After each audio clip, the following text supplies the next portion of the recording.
आज आपण पुणे जिल्ह्यातील पुरंदर तालुक्यातील वीर या गावी आलेलो आहोत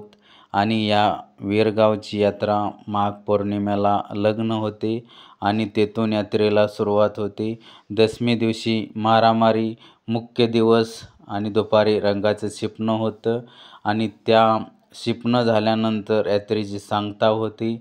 आणि एकादशीच्या सकाळी या वऱ्हाडी मंडळीची परतीची वेळ आलेली असते आणि त्या परतीच्या वेळेस श्रीनाथ म्हस्कोबाला भेट देऊन बडदे मंडळी कोळीदवाले हे निघालेले असताना शिंगाडे वावरीवरती शिंगाडे मंडळाच्या वतीने त्यांचं एक परतीच्या प्रवासानिमित्त स्वागत करण्यात येतं। त्यांना एक आलिंगन देण्यात येतं। 10 दिवस त्यांच्याशी आपल्या कार्यक्रमाच्या निमित्ताने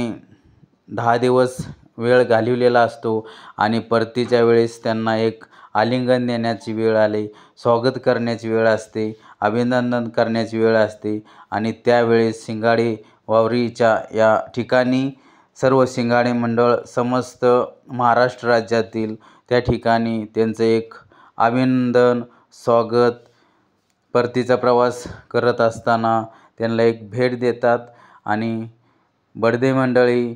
परतीच्या प्रवासाला श्रीनाथ म्हस्कोबाला भेट देऊन आपल्या मार्गस्थ होत असताना शिंगाडे वावरीपाशी हा झालेला एक छोटासा कार्यक्रम।